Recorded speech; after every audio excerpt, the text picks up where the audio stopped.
वालेकुम साथियों, आवाज़ सलमान इरशाद ऐं मां डांस सर्किट दौलत जो मेंबर ऐं डांस स्कूल दौलत में 8वीं क्लास में पढ़ंदड़ आहियां। जेको पाण टॉपिक आहे स्कॉलरशिप इंसाइक्लोपीडिया, जेको पढ़े में पढ़ण जा मौक़े किताब लिखियलु आहे, जेको मोहतरम शामराज साहिब जिन जो लिखियलु आहे।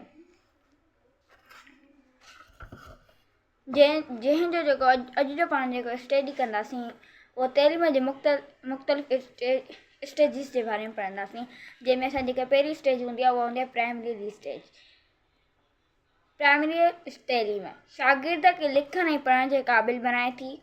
हाई स्कूल ऐं कॉलेज जी तइलीम बैचलर हाई स्कूल ऐं कॉलेज जी तइलीम मुख़्तलिफ़ मज़मूननि बाबति बुनियादी ॼाण फ़राहम करे थी।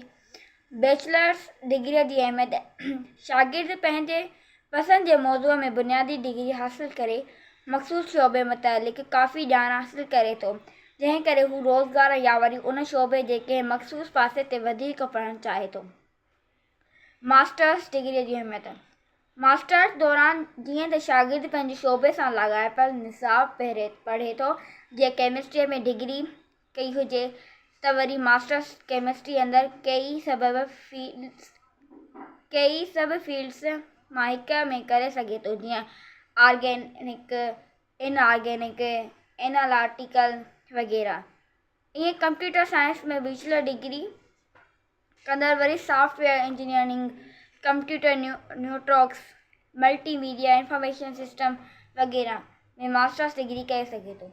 अहिड़ी तरह बुनियादी हर शोबे अंदरि लाॻापियल वधीक शोबा निकिरनि था, जिन मां कंहिं बि हिक में शागिर्द मास्टर्स डिग्री हासिलु करे सघे थो, जंहिंसां हू पंहिंजो बुनियादी मज़मूननि में शागिर्द मास्टर्स डिग्री हासिलु करे थो, जंहिंसां हू पंहिंजे बुनियादी मज़मूननि में कंहिं पासे ते वधीक दस्तरस हासिलु करे थो, जंहिं करे उन मख़सूस फील्ड में वधीक अहमियत हुजे थी। पर हिकु ॻाल्हि नोट कजो त हेसि ताईं शागिर्द मतिलबु प्राइमरीअ खां वेंदे मास्टर्स ताईं अॻु में मौजूदु इल्म हासिलु करे रहियो आहे। थी सघे थो मास्टर्स या बैचलर डिग्रीअ के अहिड़ा शागिर्द बि हुजनि जेके कंहिं उस्ताद तरफ़ां ॾिनल मख़सूस असाइनमेंट या रिसर्च प्रोजेक्ट में का नई शइ बि दरियाफ़्त करे सघनि था।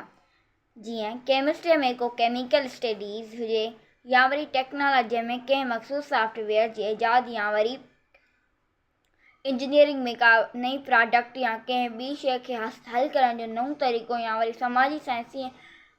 समाजी साइंस में का नई नज़रियाती ॻाल्हि करे सघे, जंहिं करे अहिड़ा होनहार शागिर्द पंहिंजी फील्ड में वधीक भर सम्झिया वेंदा आहिनि ऐं पंहिंजे शोबे में वधीक नाले पैदा करण सां गॾु पंहिंजी यूनिवर्सिटीअ लाइ बाइस फ़ख़्रु हूंदा आहिनि। अहिड़ा ई शागिर्द जल्द नौकरी वठण लाइ वरी वधीक आला तइलीम हासिलु करण लाइ स्कॉलरशिप हासिलु करण में कामयाबु वेंदा आहिनि।